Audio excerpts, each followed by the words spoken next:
Dok, hari ini seperti apa sih agendanya kan datang ke acara evening seperti apa nih? Ya, jadi hari ini adalah acaranya kita mendapatkan undangan untuk menjadi narasumber, dan kebetulan narasumbernya saya dan suami yang berceritakan tentang bagaimana sih di Indonesia ini sekarang orang-orang yang pengen mendapatkan kulit sehat, kulit yang bersih, terus gimana teknologi di dunia skincare dan juga di klinik kecantikan. Masih pasangan suami istri ya kan, bekerja di bidang yang sama Iya. ya kan, kecantikan dan dokter. Gimana sih membangun chemistry-nya? Membangun berdua? Ya, membangunnya bisa ketawa bareng, senyum bareng, ngobrol bareng sampai ribut bareng. Kenapa? Karena kan kita masing-masing, dia dokter, saya juga dokter, jadi punya argumen masing-masing Ya, yang sudut pandang yang berbeda. sudut pandang yang berbeda, mungkin sampai akhirnya kita harus ada sedikit debat buat dapetin hasil yang terbaik buat masyarakat, buat customer juga. Dok, jatuh bangunnya sampai di titik ini seperti apa sih dok? Mungkin dulu awal-awal berdarah-darahnya gimana? Ya makanya kita punya klinik dari 2013 ya, 2013 atau 2014 ya, itu luar biasa banget ya. Jadi turun naiknya, sedihnya, senangnya udah dilewatin semua lah. Mudah-mudahan ya ini kedepannya semoga membaik dan kita sehat selalu ya. Dan bisa bermanfaat bias pastinya buat masyarakat Indonesia, Ya, itu yang paling penting. dan buat orang-orang yang menggunakan produk Davidsya, produk Derma. Tantangan terbesarnya apa sih dok? Tantangan terbesar dan titik hopelessnya pernah ada gak sih sampai akhirnya ayo harus bangun gitu, ada gak sih? Tantangan terbesarnya adalah apa saya? Ya di titik saat ini, jadi terbesarnya di titik saat ini ya mudah-mudahan kita bisa cepat melewatinya. Ya mudah-mudahan kita bisa memberikan yang terbaik lah buat seluruh masyarakat Indonesia. Ya, karena masyarakat mungkin mendapatkan informasi tentang kita dan tentang produk kita. Jadi terbagi fokusnya nggak sih dok?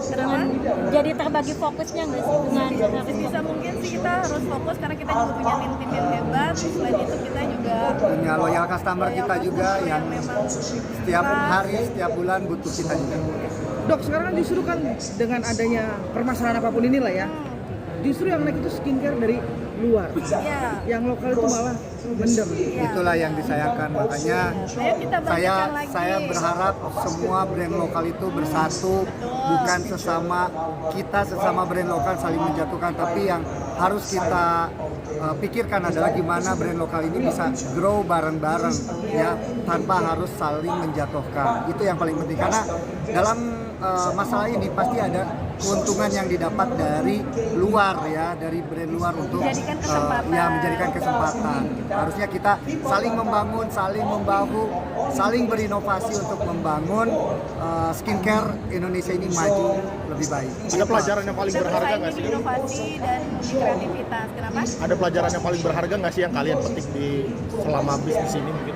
Pelajaran yang berharga, kita jadi manusia hanya bisa berusaha. Hanya bisa berikhtiar, ya, Tuhan segala sesuatu Tuhan yang menentukan. Yang paling penting adalah Kita sudah melakukan yang terbaik. melakukan yang terbaik, dan kita tidak pernah melakukan hal-hal yang tidak menyenangkan orang lain. Ya, atau berniat jahat terhadap orang lain. Tapi Tapi ini di titik ini kalian malah tetap berinovasi ya, gitu. Nah, Ya. ada lagi gak inovasi-inovasi yang banyak? Oh pasti, nanti kita bakal ada inovasi-inovasi yang lain, kita bakal hadirkan produk-produk baru, kita bakal ciptakan skincare yang pastinya sesuai dengan kebutuhan masyarakat Indonesia. di titik ini tuh yang di-highlight sama dokter apa sih? Mungkin tadi dokter sempat highlight di titik ini gitu. Apa yang dihadapi? Yang seperti kalian ketahui teman-temanku. Nah, seperti yang kita lihat ada dokter Mufid yang selalu merangkul dokter Reza Gadis, seperti apa mungkin satu sama lain saling mendukung di titik ini gitu. Iya, kita dari awal memang sudah Bukan dari kita adanya Davidsya ya, dari pernikahan ya kita harus saling mendukung gitu. Saling mendukung, saling menjaga. Tapi kan dokter Mufid tahu agak rapuh dan cengengnya. Nah, agak berat gak sih dok untuk kasih support? Ayo, tetap ayo banget. Ya makanya apapun aku untuk keluarga dan istri ya apapun saya berikan. Jangankan cuma kerja keras gitu, badan aku aja aku kasih semuanya gitu. Untuk keluarga aku ya. Ini di luar materi ya. Iya, luar materi. Sudah ya. ya. Tapi dok mungkin yang harusnya fokus ke skincare, tapi ini malah jadi kemana-mana. Mungkin dari dokter sendiri gimana? Fokus karena banyak banget customer yang banyak berharap mau sama kita, terus banyak customer Indonesia juga yang support juga. Jadi kita harus fokus, harus inovasi, kreativitas, dan harus terus menciptakan produk-produk yang berbeda. Tapi sebetulnya mental nggak sih dok dengan ini semua dok, apalagi ratusan juta. Pokoknya semua masalah yang besar itu alhamdulillah mudah-mudahan bisa kita lewatin karena Minta doanya ya minta doanya dari teman-teman karena aku yakin aku cuma punya satu, aku punya Allah yang maha besar. Sampai mana nggak? Mungkin sedikit kalau boleh dijawab terkait masalahnya sampai ke masalah One Prestasi mungkin seperti apa dok?